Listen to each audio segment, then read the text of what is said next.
Shabbat Shalom once more. So just last week, together with my colleagues, I too had the privilege of attending the event with Rabbi Daniel Hartman of the Shalom Hartman Institute when he visited us here in Toronto all the way from Jerusalem. And you may remember Rabbi Kay speaking about this last Shabbat. Whilst Rabbi Hartman was insightful and clever and everything wonderful we expected, I'm going to be honest that our special guest was not actually the best part of the night. So bear with me. For me, the best part of the evening was actually during the audience Q&A. During this time, our congregant, 15-year-old Ruby Abramson, boldly got up in front of the crowd, approached the microphone, shared about 3 seconds of preamble, then cut to the chase, posing the poignant question: how do you grapple with guilt for supporting the idea of a country but not the actions of its government? Of course, referring to Israel. You could have heard a pin drop as the entire audience of 300 plus people, every single one of them, likely at least double her age, was floored. So impressed were we at this articulate, brave, and bright teenager. Her question is not the focus of what I want to speak about tonight, but this story. And I'll say that this story is also shared with the knowledge of her mother, who is the director of Hartman Canada. And I share it because I haven't been able to stop thinking about it and quelling since last Tuesday. As someone whose role involves a lot of interaction with our children, it's precisely them who've been on my mind recently, as they too have experienced the perils and pitfalls of social media with their friends, the sadness and anxiety of their parents, their own valid fears and concerns at school, the confusion of the glass windows of their closest Starbucks being spray painted with anti-Israel, anti-Semitic graffiti, or the fear of even their schools being evacuated due to bomb threats, as we might know that chat was this afternoon. Now, I'm not a parent myself, so I can't offer any sage advice there. However, what we can do, each of us always, is turn to our tradition for framing regarding how to address these heavy yet important questions, which won't be going away anytime soon. Let's firstly start at the baseline that we do, to the best of our ability, have a responsibility to answer. Our colleague in Vancouver, Rabbi Dan Moskowitz, points out that our Talmud in Tractate Kiddushin outlines the basic responsibilities of parents to children, such as providing an education and a vocation, providing a life partner, and an attachment to text and mitzvot through study. We might perceive these as equipping our children with the basic life skills that they will need in order to blossom into holistic young people with a holistic outlook on life. The Talmud will then continue by naming some unexpected and perhaps perplexing responsibilities, most notably teaching our children to swim. Although a little surprising, we might say, why is this in our Talmud?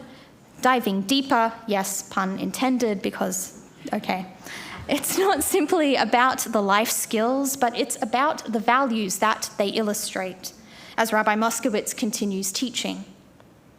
Through learning the basics of life and being pushed out of their comfort zone, he highlights that children also gain the value of the courage to overcome challenges and try new things, even those that don't feel natural or familiar.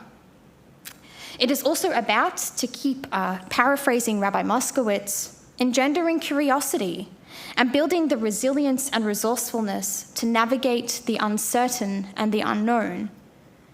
Each of these qualities was on display when Ruby spoke last Tuesday evening, and we could not have been prouder. When we do answer, as we can answer, The best way to do this is in what the Mishnah might term lefi darko, each according to their way.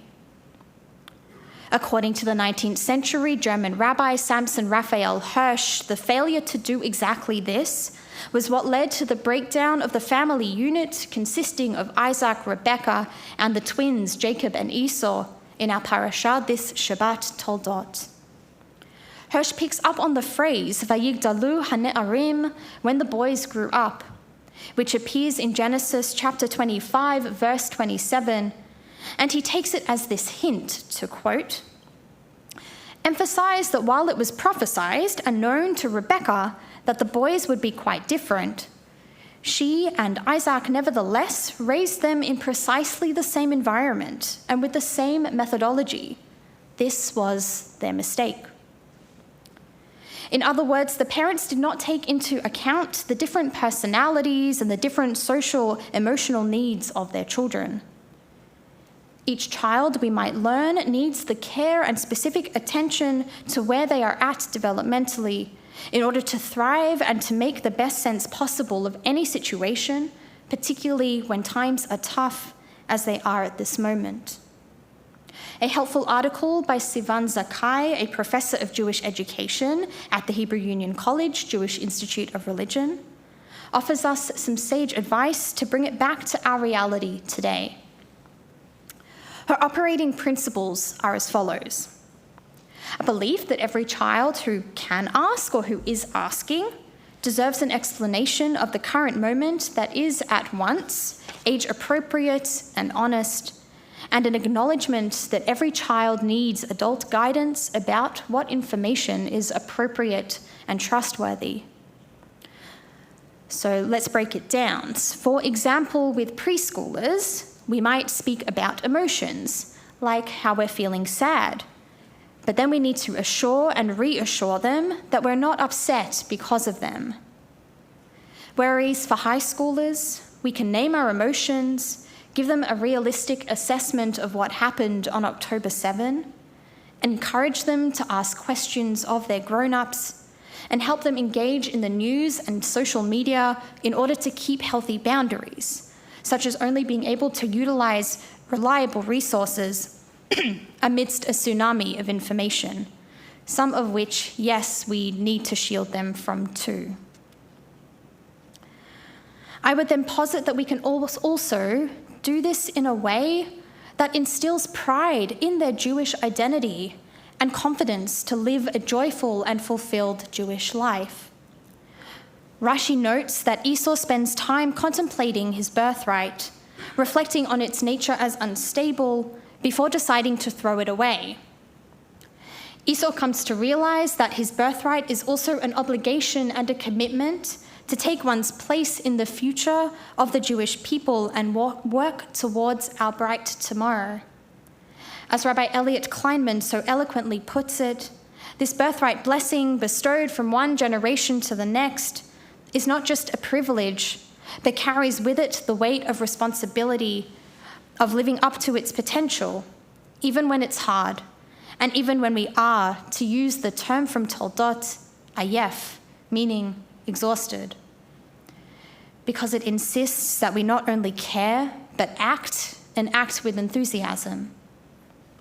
Among many examples in our own sacred community, it was precisely why I was so inspired by Ruby, and later by our other teens joining together for Jewish gatherings both here and then in Montreal over the last few weekends, and by our Sunday school children singing the Shema with their parents, and by the delightful dancing of our preschoolers as they celebrated Shabbat with their grown-ups earlier this morning, right here in this Mishkan.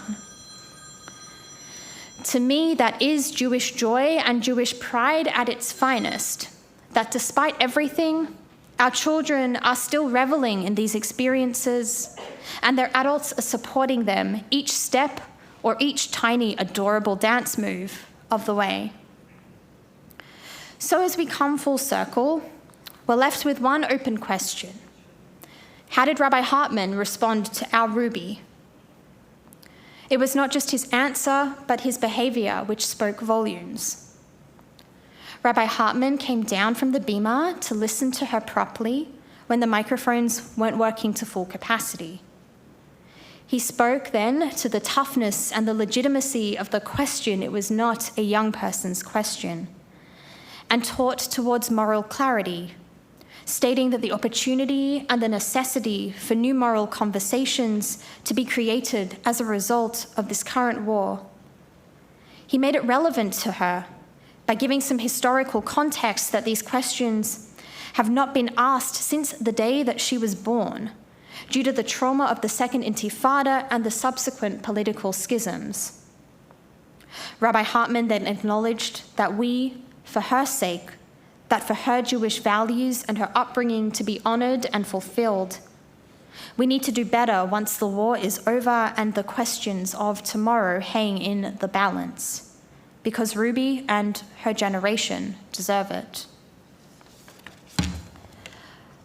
Put simply, he gave her an answer which was meaningful and open and honest and respectful and hopeful. And that might be just what we owe not only Ruby, but all of the children that we care about as we are able to, and as the conversation continues to unfold. Ken Yehi Ratzon, may this be our will and God's too, and Shabbat Shalom.